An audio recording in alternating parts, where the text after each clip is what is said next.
Welcome to this video about implementing specific interventions for pupils and their families to reduce EBSA, part 1 of 3.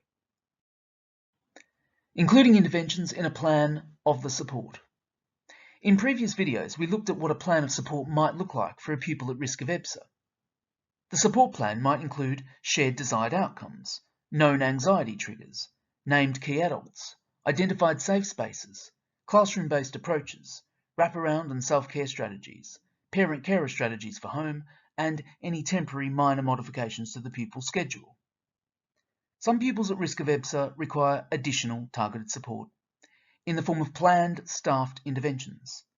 Interventions are usually recorded, for example, on a provision map, with a brief description of the intervention, baseline data and information, small, measurable, achievable, realistic, and time-limited targets, SMART targets, and a review of the impact of the intervention.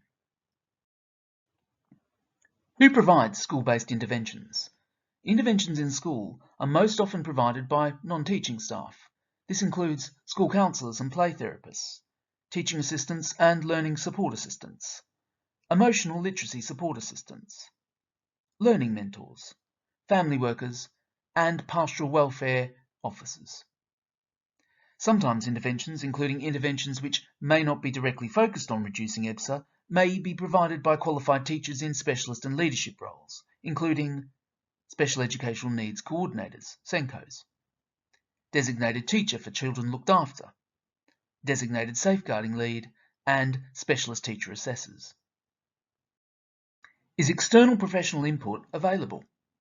Sometimes a pupil at risk of EBSA will be known to external professionals.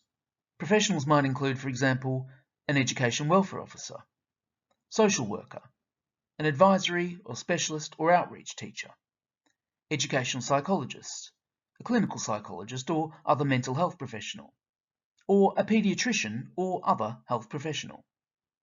If any involved external professionals are available to provide recommendations, these professional recommendations should inform the interventions that are put in place by the school. While it's often the case that pupils at risk of EBSA do not meet thresholds for CAMS, it's particularly helpful for pupils presenting with more significant SEMH to have some input from professionals with some expertise in SEMH. Key considerations for interventions. There are many options available when considering which school-based interventions could be provided to the pupil at risk of EBSA. Most interventions that are directly addressing the pupil's needs as they relate to EBSA risks will be based on addressing social, emotional, and mental health needs, including thoughts, feelings, anxiety, low mood, social skills, etc. The decision to put in place an intervention should be based on the pupil's strengths, learning styles, and the input of adults who know the pupil. Key reflective questions include: is the pupil in the right place emotionally and psychologically to access an intervention? What is the pupil's readiness to change? Are parents and carers in agreement with this intervention? What are the main aims and parameters of the intervention? Frequency, length of sessions, etc. What measures can we use to monitor impact over time? And who will deliver this intervention, and is it someone that the pupil is likely to work well with? Overview of types of interventions. Whatever the approach, interventions for pupils at risk of EBSA will usually include psychoeducation and taught elements, such as learning about anxiety and its components, how it affects their thinking, feeling, and behaviour, how avoidance of feared situations ultimately feeds the anxiety, anxiety management techniques, opportunities to practice solution-focused talk and role-play, using their coping skills in real-life social and evaluative situations, and use of person-centered planning tools to formulate goals and plans.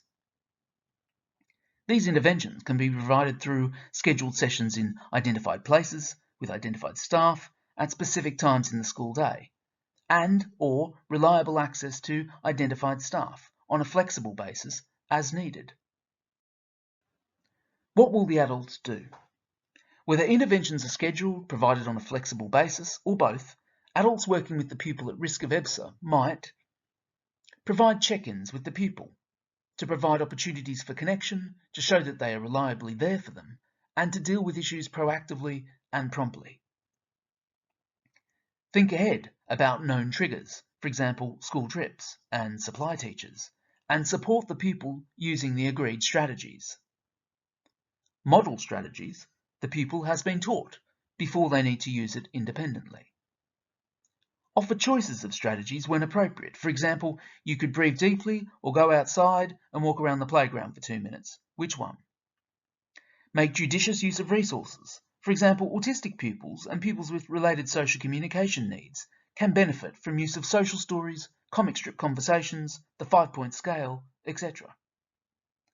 Offer to make time to listen to the pupil with their undivided attention, and carefully monitor the pupil for increasing levels of anxiety and offer support at the earliest stages of dysregulation possible.